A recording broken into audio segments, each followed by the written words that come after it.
नमस्कार, आपका फिर से स्वागत है मेरे चैनल ना कहूँ से दोस्ती पर। मैं हूँ विनय प्रताप और यहाँ इस चैनल पर मैं अपने मन की बातें कहता हूँ, जो कभी किसी को अच्छी भी लग सकती हैं, किसी को बुरी भी लग सकती हैं। आपने मेरे पुराने वीडियो देखे होंगे, हो सकता है उनमें से कुछ बातें आपको पसंद आई हों और कुछ आपको ना पसंद। मेरी अ, यहाँ पर कुछ भी कहने का मात्र एक तात्पर्य है कि मैं क्या सोचता हूँ। मुझे मैं ये बिल्कुल नहीं कह रहा हूँ कि आप भी वैसे ही सोचिए। यदि आपको मेरी बातें पसंद आती हैं तो आप अपने विचारों को और बेहतर डायरेक्शन दे सकते हैं। यदि आपको मेरी बातें नहीं पसंद आती तो भी आप अपने विचारों को बेहतर डायरेक्शन दे सकते हैं। उसके लिए मेरे विचारों की बहुत आवश्यकता नहीं है। मेरे विचार सिर्फ ये हैं जिनको मैं आपके सामने रखता हूँ, सिर्फ इसलिए जिससे कि यदि आपको किसी विषय में सोचने के लिए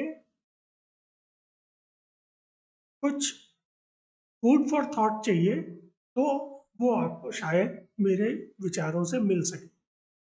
गारंटी उसकी भी नहीं है। गारंटी इसलिए नहीं है क्योंकि देखिए एक बात, मैं भी किसी के भी विचारों को आंख मूंद कर नहीं मानता हूँ। और चूंकि मैं किसी के भी विचारों को आंख मूंद कर नहीं मानता हूँ, इसलिए मैं किसी से भी ये उम्मीद भी नहीं करता हूँ कि वो मेरे विचारों को आंख मूंद कर माने। आंख मूंद कर तो किसी की बात नहीं माननी चाहिए। अपने माँ बाप की आप बातें आंख मूंद कर नहीं माननी चाहिए। उनकी आज्ञा का पालन भले आप करिए, लेकिन उनकी आंखें बातें आंख मूंद कर मत मानिए। आप ये पहले देखिए कि बात सही है या नहीं है। तो इसलिए मैं आपसे बिल्कुल नहीं कहता कि आप आंख मूंद कर मेरी कोई भी बात माने। और न ही मैं आपसे ये उम्मीद करता हूँ कि आप बिना सुने मेरी बातों को रिजेक्ट करें। आप सुनिए मेरी बातों को, उसके बाद यदि आपको लगता है कि आपके पास मेरी बातों से बेहतर तर्क है तो आप मेरी बातों को पूरी तरह से रिजेक्ट कर सकते हैं और आप इस वीडियो के कमेंट में अपने वो तर्क लिखकर मेरी बातों को रिजेक्ट कर सकते हैं।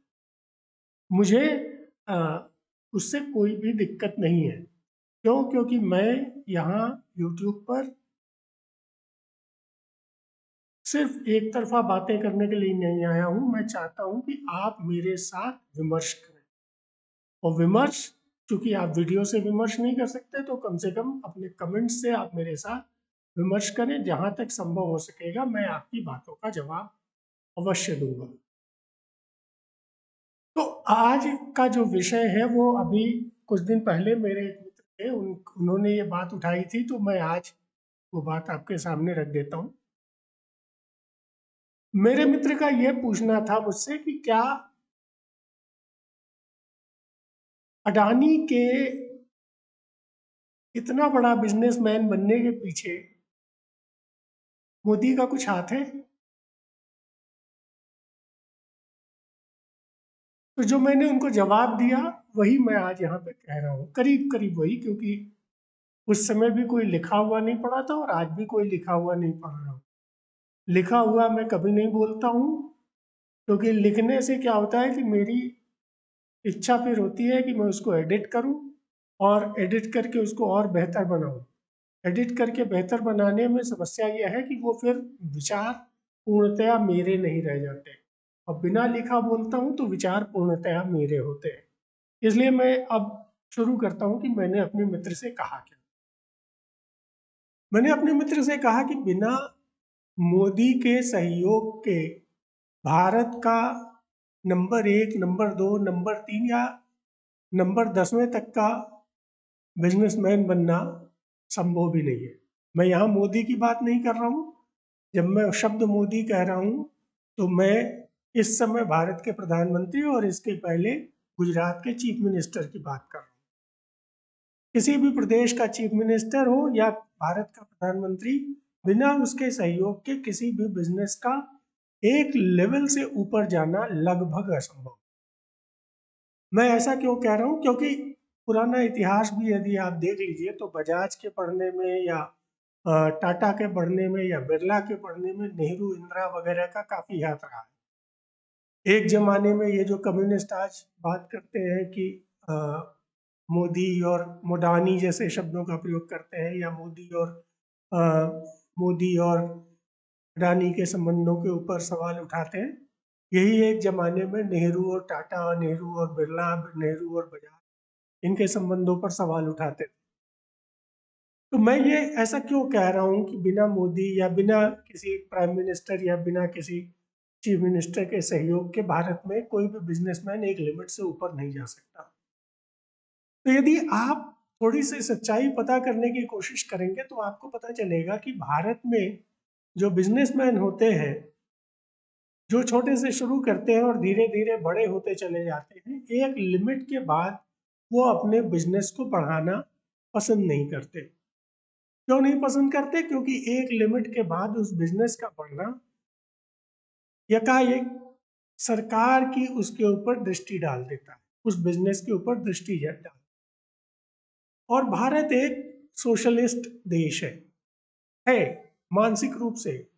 काफी विचारों में हो सकता है आप भी सोशलिस्ट हो, जो आप मानने को शायद ना तैयार हो, लेकिन काफी विचारों में हो सकता है आप भी सोशलिस्ट हो सकता है, क्या मैं गारंटी देता हूं कि काफी विचारों में आप भी सोशलिस्ट होंगे। तो भारत एक सोशलिस्ट देश है। एक सोशलिस्ट देश की जो सबसे बड़ी समस्या होती है वो होती है कि उस देश में बिजनेसमैन को हमेशा शक की निगाह से देखा जाता है।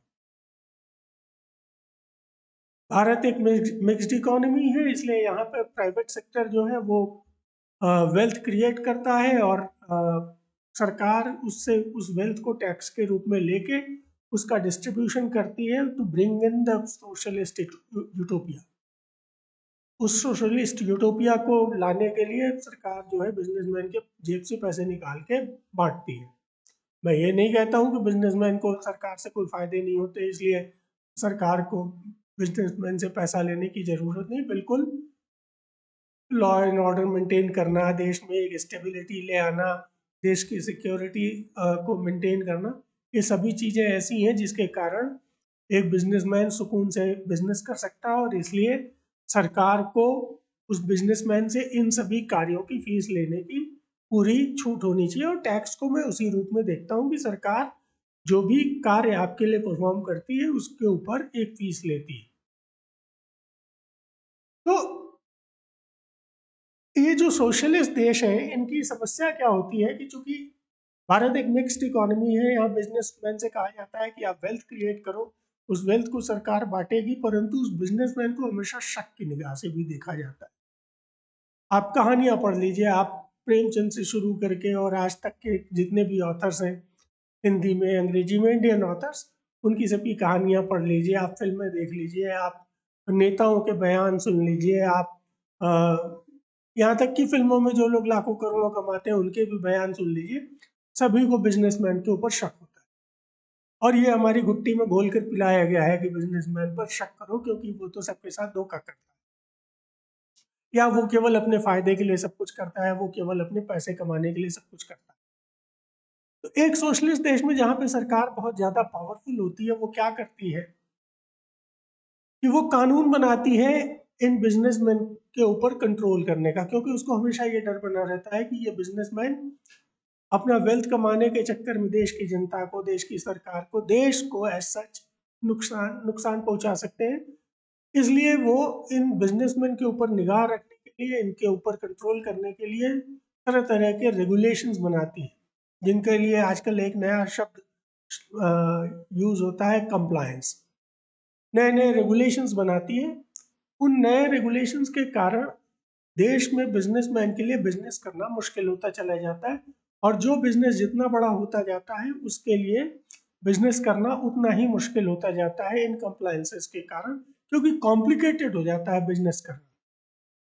सिर्फ यही नहीं, जैसे जैसे कोई बिजनेस बड़ा होता चला जाता है, चूंकि बड़े से बड़े अधिकारियों की, बड़े से बड़े नेताओं की उनके ऊपर निगाह पड़ती जाती है, इसलिए पॉलिटिकल पार्टियां और सरकारी अधिकारी भी उस बिजनेस के प्रॉफिट में अपनी हिस्सेदारी, मैं ये नहीं कह रहा हूँ कि लीगल हिस्सेदारी, अपनी हिस्सेदारी जो कि वो अधिकार से सोचते हैं कि वो उनकी हिस्सेदारी है, उसमें लेने को तैयार बैठे रहते, और यदि बिजनेसमैन उनको वो हिस्सेदारी नहीं देता है तो ये जो रेगुलेशंस हैं, जो कि हजारों की संख्या में रेगुलेशंस हैं, उनके कारण वो उनका प्रयोग करके उस बिजनेसमैन के लिए बिजनेस करना मुश्किल बनाता चला जाता है। इसीलिए भारत देश में कोई भी बिजनेसमैन एक लिमिट से ऊपर नहीं जाता। आपको जान के आश्चर्य होगा, भारत में कुल 26,134 तरह के कानून हैं, जिनके मतलब कानून नहीं, कानूनी प्रावधान है जिनके तहत एक बिजनेसमैन को जेल भेजा जा सकता है। 26,134, यानी आप लाख कोशिश कर लीजिए, सभी प्रावधानों का पालन आप कभी कर ही नहीं सकते। ये 26,134 अलग अलग तरह के बिजनेसेस के लिए है, ऑब्वियस सी बात है। लेकिन यदि आप केवल जो भी बिजनेस यदि आप कर रहे हैं या आप अपने आसपास किसी भी बिजनेस को देखने की कोशिश करेंगे, तो जो भी वो बिजनेस होगा, वो पर्टिकुलर बिजनेस भी शायद 200-300 तरह के कंप्लायंसेस उसको भी करने हों। ये जरूरी नहीं है कि वो उन कंप्लायंसेस को कर रहा हो, परंतु कौन से कंप्लायंसेस उसको करने हैं ये उसको उसी दिन समझ में आ जाएगा जिस दिन वो अपना हिस्सा लेने आए सरकारी कर्मचारी को उसका हिस्सा देने से मना कर दे। उसको उसी दिन समझ में आ जाएगा कि कितने तरह के रेगुलेशंस हैं जो उसके ऊपर लग सकते हैं, जिनका पालन वो नहीं कर रहा है और जिसके कारण वो जेल जा सकता है। उसी दिन जान जाएगा। यही नहीं, भारत में कुल 69,233 तरीके के कंप्लायंसेस हैं, यानी 26,134 तरीकों से मतलब प्रावधानों के तहत बिजनेसमैन को जेल भेजा जा सकता है, और 69,233 कंप्लायंसेस है बिजनेसेस के लिए। टोटल 69,233 कंप्लायंसेस हैं। अगर आप अपने छोटे से बिजनेस को, आप जो भी छोटा सा, आप मैं एक छोटा सा एग्जांपल आपको देता हूँ।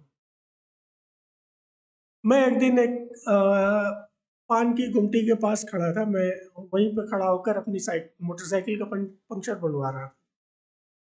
बगल में ही मोटरसाइकिल पंक्चर बनाने वाले की दुकान थी। तो उस पान की गुमटी वाले के पास एक व्यक्ति आया जो उसने उसको एक नोटिस दी। नोटिस किसकी थी? नगर निगम की नोटिस थी।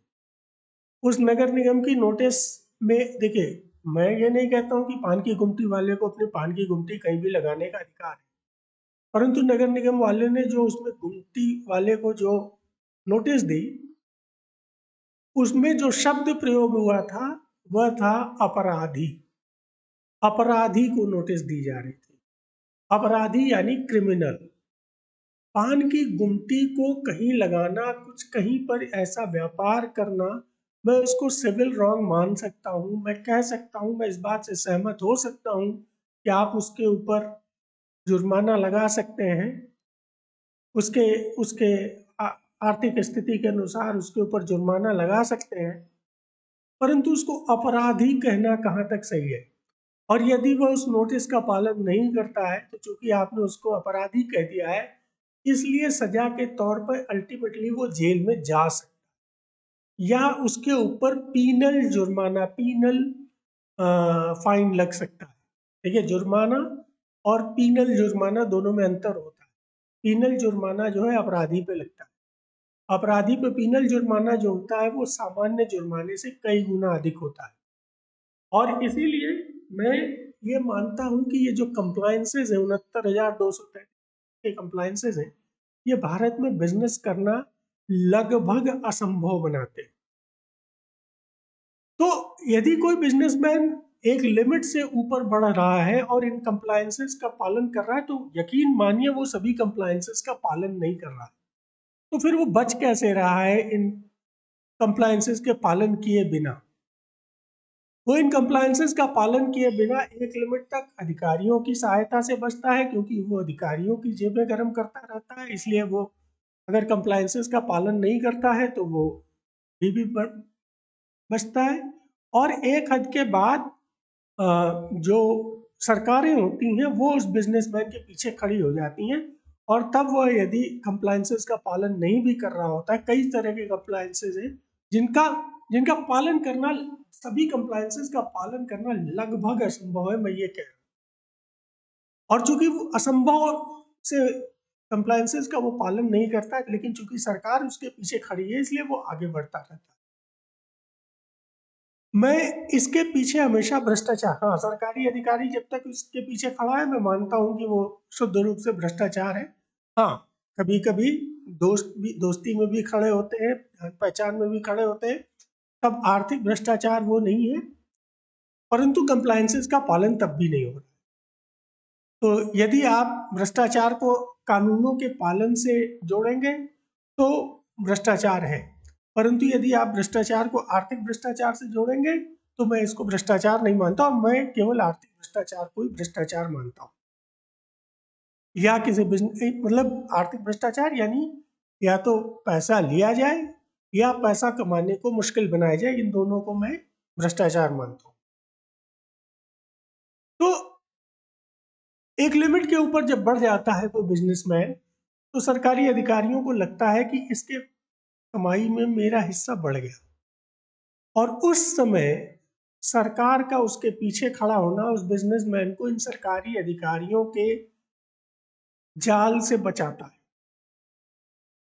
ये जरूरी नहीं है कि ये जो बिजनेसमैन के पीछे सरकार खड़ी है वो भ्रष्टाचार के कारण खड़ी हो, यानी आर्थिक भ्रष्टाचार, यानी कुछ पैसे का लेन देन हो रहा हो सकता है उस बिजनेसमैन के पीछे सरकार इसलिए खड़ी हो क्योंकि उसको लगता है कि उसके उस पर्टिकुलर सरकार, यानी अगर यदि राज्य सरकार है या लोकल गवर्नमेंट भी है, तो उनको ये लगता है कि इस बिजनेसमैन की बढ़ोतरी से हमारे क्षेत्र की बढ़ोतरी होगी, और यदि हमारे क्षेत्र की बढ़ोतरी होगी तो आम नागरिक जो है उसका इनकम बढ़ेगा, और यदि उसका इनकम बढ़ता है तो ऑब्वियस सी बात है कि उस सरकारी उस पार्टी के लिए जो भी उस समय सरकार में है उसका दोबारा चुनाव आसान होता चला जाता है, यदि आम जनता की इनकम बढ़ती है, यदि आम जनता की सुविधाएं बढ़ती हैं, ये सभी चीज़ें होती हैं, तो जो बिजनेसमैन है उसका दोबारा इलेक्शन आसान हो जाता है।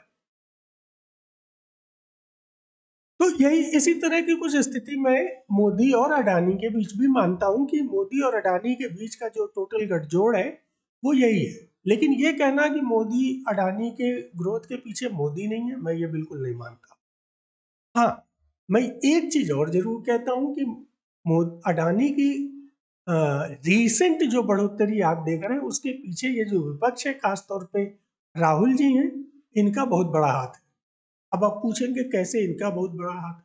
नहीं नहीं, मैं ये आरोप नहीं लगा रहा हूँ कि अ, वो उनको बिजनेस करने में सहायता करते हैं या उनके लिए कांग्रेस शासित राज्यों में उनको बिजनेस लगाने में हेल्प करते हैं। हालांकि कांग्रेस शासित राज्यों में भी जो जैसे गहलोत जी ने अभी राजस्थान में शायद 26,000 करोड़ या कुछ ऐसे ही इन्वेस्टमेंट के लिए अडानी जी को बुलाया, या ममता बनर्जी ने 40,000 करोड़ के इन्वेस्टमेंट के लिए पश्चिम बंगाल में अडानी जी को बुलाया। तो आपको क्या लगता है ये सभी पैसे लेने के लिए बुलाए? नहीं, ये पैसे लेने के लिए मैं मानता हूँ कि वहां भी वो अपने क्षेत्र के विकास के लिए ही उनको बुला रहे हैं, और अगर वहां भी अगर अडानी जी सभी कंप्लायंसेस पूरे नहीं भी करेंगे तो भी उनका बिजनेस चलता रहेगा। तो उसके पीछे कारण क्या है? उसके पीछे कारण यह है कि ये जो राजनीतिक नेता हैं, जो नेता हैं, राजनीतिक दल हैं, ये दोबारा चुनकर आना चाहते हैं, और इसके लिए उनके लिए जरूरी हो जाता है कि वो अपने क्षेत्र में पूरा विकास करें। तो हाँ, तो अब जिस विषय पर मैं हूँ, तो मोदी जी तो राहुल जी का विषय था कि राहुल जी आखिर, मैं ये कैसे कह रहा हूँ कि राहुल जी भी उनके पीछे है, इनकी रीसेंट ग्रोथ के पीछे। देखिए, उसके पीछे मैं आपको अडानी की जो ग्रोथ है, जो इस समय उनको बताया जाता है कि दुनिया में तीसरे नंबर, चौथे नंबर, 12वें नंबर या 25वें नंबर, जिस भी स्थान पर हुआ है अमीरी में, जिस भी स्थान पर है, उसका सबसे बड़ा कारण ये नहीं है कि उनका बिजनेस एसेट इतनी वैल्यू का है, ये कारण नहीं है। उनका बिजनेस एसेट इतनी वैल्यू का है कि वो दुनिया में इतने लेवल पे है, या कोई भी बिजनेस हो उसका बिजनेस एसेट इस वैल्यू का है, ऐसा नहीं है। उनकी शेयर वैल्यू इतनी है। और उनकी शेयर वैल्यू क्यों बढ़ी? क्योंकि राहुल जी पिछले 10 साल से या 9 साल से लगातार चिल्ला रहे हैं कि, या बल्कि उसके पहले से ही कांग्रेस कह रही है कि मोदी जी अडानी को हेल्प कर रहे हैं, मोदी जी अडानी को हेल्प कर रहे हैं। और जब इन्वेस्टर ये सुनता है तो उसको लगता है कि यदि किसी के पीछे किसी राज्य का चीफ मिनिस्टर खड़ा है, किसी बिजनेसमैन के पीछे, या या भारत का यदि प्रधानमंत्री किसी बिजनेसमैन के पीछे खड़ा है, तो उस बिजनेस के आगे बढ़ने की प्रोबेबिलिटी बढ़ जाती है। और ऑब्वियस सी बात है कि जिस बिजनेस के आगे बढ़ने की प्रोबेबिलिटी जितनी ज़्यादा होगी, उसमें इन्वेस्टर उतना ज़्यादा पैसा इन्वेस्ट करेगा, और जितना ज़्यादा इन्वेस्टर उसमें पैसा इन्वेस्ट करेगा, उसकी शेयर वैल्यू उतनी बढ़ती चली जाएगी। तो अडानी की शेयर वैल्यू बढ़ने के पीछे बहुत बड़ा कारण हमारे राहुल जी भी है, क्योंकि वो इन्वेस्टर को लगातार बताते रहते हैं कि अडानी पे पैसा लगाओ, अडानी के पीछे मोदी जी खड़े हैं, इसलिए अडानी के तो बिजनेस को बढ़ते ही चले जाना, और चूंकि बिजनेस को बढ़ते चले जाना है, इसलिए तुम्हारी शेयर वैल्यू बढ़ जाएगी। इसके लिए अडानी के जितने भी इन्वेस्टर हैं, उनको राहुल जी को दिल से धन्यवाद देना चाहिए कि उनके कारण उनके धन की वैल्यू जो है कई गुना बढ़ गई है। बैंक में रखते उससे उसके बजाय वो कई गुना बढ़ गई है। तो क्या मोदी जी कुछ गलत कर रहे हैं? मैं कहता हूँ बिल्कुल भी कुछ भी गलत नहीं कर रहे हैं। हालांकि मोदी जी को जो सचमुच सही काम करना चाहिए था वो उन्होंने नहीं किया, जिसकी शिकायत मैं हमेशा करता रहता हूँ। जैसे मेरी शिकायत का सबसे बड़ा कारण यह है कि 2014 में मैंने मोदी जी को वोट दिया था उनके सिर्फ एक वादे पर, मिनिमम गवर्नमेंट मैक्सिमम गवर्नेंस, यानी सब छोटी सरकार, यानी सरकार जो जीवन के हर क्षेत्र में या व्यापार के हर क्षेत्र में न घुसे। मैं ये क्यों कहता हूँ कि सरकार व्यापार के हर क्षेत्र में न घुसे, क्योंकि सरकार जो कि खुद कोई भी व्यापार कायदे से नहीं कर पाती, एक भी व्यापार जो सरकार ने आज तक कायदे से किया हो आप बता दीजिए तो मेरा। व्यापार क्या, सरकार ने कोई भी काम कायदे से आज तक की, और ये मैं सिर्फ मोदी सरकार की बात नहीं कर रहा हूँ, मैं हिंदुस्तान की जितनी भी सरकारें आज तक आई हैं उनके बारे में बात कर रहा हूँ, और मैं दुनिया की हर सरकार के बारे में बात कर रहा हूँ कि सरकार ने यदि आज तक कोई भी बिजनेस प्रॉपरली किया हो तो आप मुझे बता दीजिए। सरकार जब बिजनेस करती है तो या तो वो मोनोपोली क्रिएट करती है, या वो बाकी बिजनेसेस के लिए हर्डल क्रिएट करती है और अपने बिजनेस के लिए वो हर्डल्स हटा देती है। तब तो वो सरकारी बिजनेस चलता रह सकता है। नहीं, अगर सरकार मोनोपोली क्रिएट करती है तो हाई प्राइस पर लो क्वालिटी प्रोडक्ट देती है, हाई प्राइस पर लो क्वालिटी प्रोडक्ट देती है। आपको न विश्वास हो मेरा तो आप एयरलाइंस बिजनेस को देख लीजिए। आज से 20 साल पहले जब भारत में केवल एयर इंडिया थी, 20 साल पहले या 25 साल पहले, जब जब तक भारत का एयरलाइंस बिजनेस ओपन नहीं हुआ था, तब तक आप देख लीजिए लखनऊ से दिल्ली का एयर टिकट 6,000 रुपए का हुआ करता था करीब करीब। और आज लखनऊ से उस जमाने में यदि उस समय के हिसाब से आज उस टिकट की वैल्यू देखेंगे तो 1.25 लाख रुपए करीब आएगी। उस जमाने के टिकट की वैल्यू के हिसाब से 6,000 रुपए, और आज आप 3,000 रुपए में लखनऊ से दिल्ली कभी भी फ्लाइट कर सकते हैं, आप जब चाहे बस 2-3 दिन 4 दिन 1 हफ्ता टिकट एडवांस में बुक करना पड़ेगा। और अगर आप उसी दिन भी ट्रैवल करेंगे तो भी 6,000 रुपए में आप लखनऊ से दिल्ली ट्रैवल कर सकते हैं बड़े आराम से। अब एयरलाइंस जो है उनके हवाई जहाज समय पर चलने लगे, समय पर उतरने लगे। एयर इंडिया का तो कहना वो था ही कि ये कभी टाइम से नहीं पहुंचती, कभी टाइम से उड़ती नहीं थी, कभी टाइम से पहुंचती नहीं थी, यानी low quality product high price पर सरकार दे रही थी। सिर्फ यही नहीं, आप बीएसएनएल को देख लीजिए, टेलीफोनी में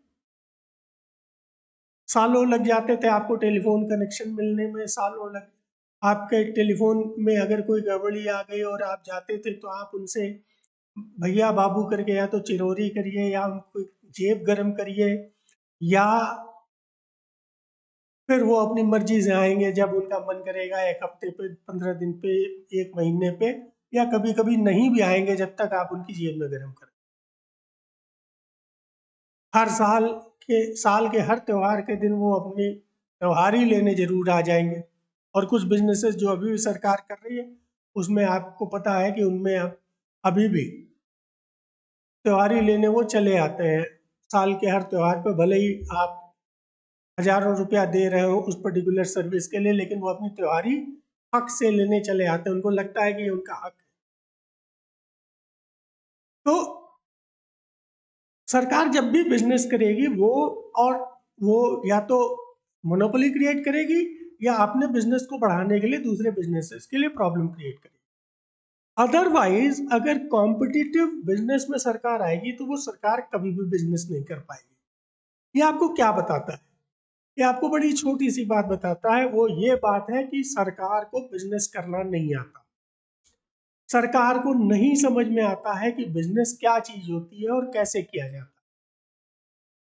जब सरकार को बिजनेस करना नहीं आता और सरकार को ये नहीं समझ में आता कि बिजनेस क्या चीज होती है और क्या किया जाता, क्या कैसे किया जाता है, तो सरकार उस बिजनेस से संबंधित कंप्लायंसेस क्यों बनाती है, ये मैं आज तक नहीं समझ पाया।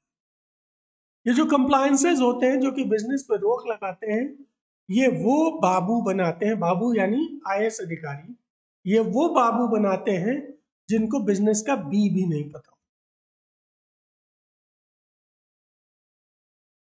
और जब वो इन कंप्लायंसेस को बना रहे होते हैं तो उनके दिमाग में सिर्फ एक चीज चल रही होती है कि ये बिजनेसमैन चोर हैं और इनको किसी भी तरह से जनता को बेवकूफ बनाने से रोकना है। ये अलग बात है कि उसी जनता को बेवकूफ बनाकर वो सरकारी अधिकारी भी अपनी कमाई कर रहा होता है, परंतु उनके मन में यही चल रहा होता है और वो खुल के इस बात को कहते भी। मैं आपको एक छोटा सा एग्जाम्पल देता हूँ।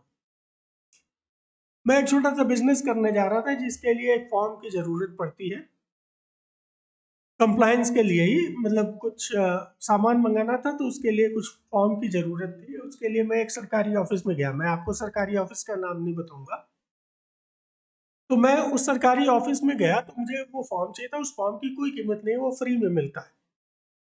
परंतु चलिए, आप सरकारी ऑफिस में जाकर कोई भी काम यदि फ्री में कराने की उम्मीद करते हैं तो आपसे बड़ा बेवकूफ मुझे तो नहीं समझ में आता कौन होगा। परंतु मैं गया और मैंने वहां पर जो भी सेवा शुश्रूषा होती है संबंधित क्लर्क की कर दी। मैंने कहा कि भाई ये जो जो भी है इसका जो भी सही चाय मिठाई है आप ले लो और मेरा काम कर दो। उसने कहा ठीक है साहब लाओ। मैंने एप्लीकेशन दे दिया, एफिडेविट भी लिया गया उसके लिए, उस फॉर्म के लिए। हालांकि उस फॉर्म को भरना ही अपने आप में एक शपथ है कि मैं जिस पर्टिकुलर काम से वो फॉर्म ले रहा हूँ वही करूंगा, यदि मैं वो नहीं करता हूँ तो वो गलत होगा। लेकिन चलिए, उसने एक एफिडेविट भी लिया, मैंने वो एफिडेविट भी दिया। उसके बाद क्या हुआ कि उस क्लर्क ने मुझसे कहा कि आपको साहब के सामने चलना पड़ेगा, क्योंकि साहब जो है वो ये फॉर्म जब जाता है तो आप वो साहब देखते हैं कि कौन ले रहा है फॉर्म। मैंने कहा यार मैं क्या करूंगा जाके, और साहब मुझको देख के क्या करेंगे, मेरी शक्ल में ऐसा क्या है साहब देखना चाहते हैं। तो उन्होंने कहा नहीं चलना तो आपको पड़ेगा, नहीं तो फॉर्म वो सिग्नेचर नहीं करेंगे तो फॉर्म नहीं मिलेगा। मैंने कहा ठीक है भाई, अगर ऐसी मजबूरी है तो चलो, क्योंकि मुझे फॉर्म उसी दिन कहीं भेजना था। तो मैं चला गया साहब के सामने। साहब अपने किसी दोस्त से बात कर रहे थे। मैं खड़ा रहा, काफी देर तक खड़ा रहा। मेरे ख्याल से मैं वहाँ करीब 10 मिनट 12 मिनट खड़ा रहा। साहब ने एक बार मेरी तरफ देखा, फिर वो अपने दोस्त से बात करने लगे, चाय वाय भी पी रहे थे लोग। फिर साहब ने मुझसे कहा कि फिर साहब को मेरे ऊपर शायद थोड़ी दया आई होगी, भाई 10-12 मिनट में खड़ा हो गया तो उम्र भी थी मेरी उस समय 40 से ऊपर ही थी। तो साहब को मेरे ऊपर शायद थोड़ी दया आई होगी, तो उन्होंने मेरी तरफ देखा, कहा "हाँ, बताओ"। मैंने कहा साहब ये फॉर्म है, इसके लिए आपका सिग्नेचर चाहिए। तो इन्होंने कहा कि आपके सामने आना पड़ेगा, तो मैं आ गया। तो साहब ने कहा कि ये कैसे मैं मान लूं कि ये जो तुम फॉर्म मांग रहे हो ये उसी काम के लिए मांग रहे हो जिस काम के लिए तुम कह रहे हो। मैंने कहा साहब मैंने एफिडेविट दे दिया है और ये पर्टिकुलर फॉर्म जो है वो इसी पर्टिकुलर पर्पस के लिए मिलता है। तो यदि मैं और किसी पर्पस से इसका यूज करूंगा तो मुझे पता है कि वो इलीगल होगा, और यदि वो इलीगल होगा तो उसके उसकी सजा मुझे पता है। उन्होंने कहा नहीं, इस तरह से तो बहुत लोग आते हैं रोज यहाँ और इस तरह से फर्जी काम करते हैं। मैंने कहा साहब ये मैं कैसे कह दूं कि कोई नहीं करता होगा फर्जी, लेकिन मैं नहीं करूंगा, बस इसके लिए ये एफिडेविट है और मेरी जबान है, इससे ज्यादा तो मेरे पास और कोई तरीका नहीं। हालांकि मेरे मन में आया ये भी कह दूं कि वो जो वहाँ पे मैंने पत्रम पुष्पम अर्पित किए हैं वो भी उसी का एक तरीका है। लेकिन खैर मैंने साहब के सामने ये बात नहीं की क्योंकि साहब गुस्सा हो जाते हैं ना, ये आप जानते हैं साहब लोग गुस्सा भी बहुत जल्दी हो जाते हैं। साहब लोग पैसा लेने में नहीं संकोच करते हैं, लेकिन यदि आप साहब लोगों को बता दीजिए कि आप पैसा लेते हैं तो गुस्सा भी बहुत जल्दी होते हैं, बहुत तेजी से गुस्सा होते हैं कि तुम मुझे क्या कह रहे हो, तुम मुझे चोर कह रहे हो, ऐसा कहते सुना है मैंने। तो खैर छोड़िए। तो साहब जो है मैं खड़ा हूँ, ये अभी आप समझ लो कि 5 मिनट ये बातचीत चल रही है, वो उनका दोस्त भी मेरी तरफ देख के मुस्कुरा रहा है और मैं रिटायर्ड टीचर रहा हूँ, तो मेरे अंदर ये, मैं चूंकि टीचर रहा हूँ और मैं टीचर प्रोफेशन की बहुत इज्जत करता हूँ, इसलिए यदि किसी टीचर को कोई अपने सामने बहुत देर तक खड़ा रखता है तो मुझे इस बात पर गुस्सा आती, तो मेरे अंदर भी गुस्सा आ रहा था, मेरे अंदर भी धीरे धीरे गुस्सा आ रहा था। और यदि साहब इसी तरह 2-4 मिनट और करते तो मैं बिना फॉर्म लिए चला जाता शायद। लेकिन उसके पहले मुझे कुछ याद आ गया, बताता हूँ क्या याद आ गया। तो साहब जब ये बात कहने लगे तो मैंने थोड़ी देर बाद कहा, साहब देखिए मैं आपके सामने आता नहीं। तो वो थोड़ा सा आश्चर्यचकित हुए कि ये आदमी कैसा है जो साहब के सामने, और क्लर्क भी बेचारा मुझे बड़े आश्चर्य से देखने लगा। मैंने कहा, साहब देखिए मैं आपके सामने आता नहीं। फिर मैंने उसको उसके अधिकारी का नाम बताया और मैंने कहा कि ये फॉर्म वो पर्टिकुलर व्यक्ति खुद मेरे घर पहुंचा जाता यदि मैं उसको कह देता, क्योंकि आज वो बाहर है और मुझे आज ही चाहिए, इसलिए मैं खुद आया हूं। नहीं तो वो मेरे घर पहुंचा के जाता, मुझे यहाँ आने की जरूरत नहीं पड़ती। यानी वो जो पर्टिकुलर साहब थे उनके साहब। अब साहब को थोड़ा सा आश्चर्य हुआ कि ये क्या हो गया बात।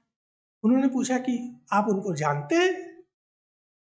मैंने कहा कि मैं उनको जानता हूँ नहीं जानता हूँ, आप उनको फोन करके पूछ लीजिए कि वो मुझको जानते हैं कि नहीं जानते। अब साहब ने फोन तो नहीं किया, उनको फोन करके तो नहीं पूछा कि मैं, वो मुझको जानते हैं कि नहीं जानते। वो मुझको जानते हैं, मेरे मतलब कॉलेज टाइम के मित्र हैं, मैं ये नहीं कर रहा हूँ मैंने झूठ बोला, वो मेरे मित्र ही हैं उनके साथ। लेकिन साहब ने कहा तो फिर आप खड़े हो, बैठिए बैठिए, आप बताइए, पहले बता देते तो मैं ये काम कर देता। तुरंत फॉर्म पे सिग्नेचर कर दिया, फॉर्म मुझे दे दिया, आप पहले बता देते, चाय पियेंगे। मैंने कहा नहीं साहब, आपने जितनी इज्जत मेरी करनी थी वो कर लिया आपने, थैंक यू। इतना कह के मैं कमरे से बाहर आ गया, मैं कुर्सी पर भी नहीं बैठा, मैं निकल के बाहर आ गया। यदि मैं उनके अधिकारी को नहीं जान रहा होता या उस विभाग में किसी अधिकारी को, किसी क्लर्क को नहीं जान रहा होता, तो मुझे कितनी और देर वहां पर खड़े होकर बेइज्जत होना पड़ता मुझे नहीं पता। और उस दिन मैंने सोचा कि कितने ऐसे संभावित व्यापारी होंगे या एंटरप्रेन्योर होंगे या बिजनेसमैन होंगे या ट्रेडर्स होंगे जो अपने बिजनेस की शुरुआत सिर्फ इसलिए नहीं करते कि वो सरकारी ऑफिस में बेइज्जत होने से डरते। सिर्फ बेइज्जत होने से नहीं, देखिए आपको ये भी बताया था मैंने कि 26,134 तरीके के कानूनों से जेल में जा सकते हैं और 69,233 तरह के कंप्लायंसेस का पालन भी उनको करना पड़ता है। इस तरह के कॉम्प्लिकेटेड सिस्टम में वो काम कर पाएंगे कि नहीं, और सबसे बड़ी बात अधिकारी और क्लर्क और ये लोग कब उनको बेइज्जत करते हैं पता नहीं, कब उनको पब्लिकली, और मीडिया तो उनको रेगुलर बेसिस पे अपनी खबर में, मीडिया है, लेफ्ट वामपंथी है, फिल्में हैं, वो तो उनको रेगुलर बेसिस पे चोर और क्या क्या तो बनाते ही रहते हैं। ऐसे देश में व्यापारी यदि आगे बढ़ सकता है तो बिना किसी के सहयोग के तो नहीं बढ़ सकता। तो ये कहना कि अडानी जी या अंबानी जी या अ, अजीम प्रेम जी या टाटा जी या बिरला जी या बजाज जी, कोई भी बिना सरकारों के समर्थन के, बिना सरकारों के सहयोग के उस लेवल पर पहुंचा है जहां आज वो है, तो मैं तो हरगिज मानने को तैयार नहीं।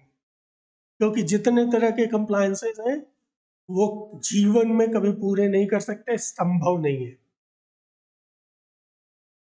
और एक सामान्य व्यापारी यदि उन कंप्लायंसेस का पालन नहीं करता तो उनको किस तरह के हरासमेंट का सामना करना पड़ता है, यदि आप किसी सामान्य व्यापारी से कभी सचमुच दिल से पूछिएगा तो वो आपको बताएगा कि उसका दिल कितना रोता है उन कंप्लायंसेस के कारण। जो उसका हरासमेंट होता है, सिर्फ धन का हरासमेंट नहीं, उसकी जो इज्जत ली जाती है सरकारी ऑफिस में, कभी पूछिएगा।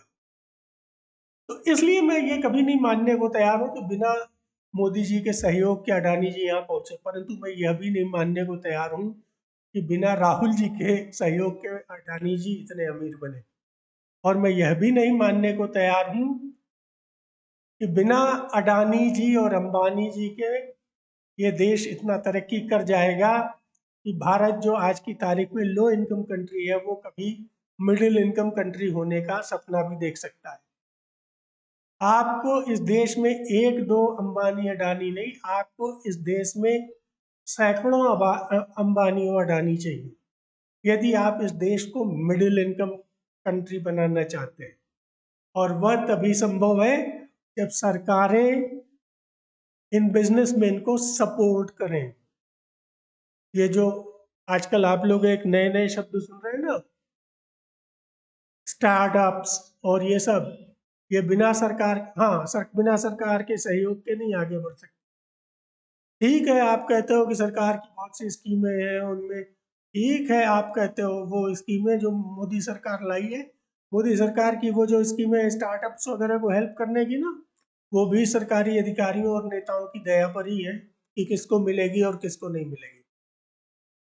इसलिए ये मत बताइए मुझे कि ये बिना सरकारी अधिकारियों और बिना नेताओं की या बिना सरकारों की दया के वो जो स्टार्टअप की स्कीमें हैं या वो सभी उनको मिल जाएंगी, क्योंकि भारत एक, फिर कह रहा हूँ, भारत एक सोशलिस्ट देश है और जब तक यह सोशलिस्ट रहेगा, सरकारें जब तक अति ताकतवर रहेंगी, जब तक भारत में बिजनेसमैन को चोर की तरह देखा जाएगा, जब तक भारत में कानूनों की संख्या 26,134 तरीकों से बिजनेसमैन को जेल में भेजा जा सकेगा, जब तक 69,233 तरह के कंप्लायंसेस होंगे, जब तक देश की जनता बिजनेसमैन को चोर की तरह देखेगी, जब तक फिल्में नैरेटिव बनाती रहेंगी बिजनेसमैन चोर है, तब तक यह देश मिडिल इनकम कंट्री नहीं हो सकता। यह मेरी गारंटी है, आप मुझसे लिख कर ले लीजिए।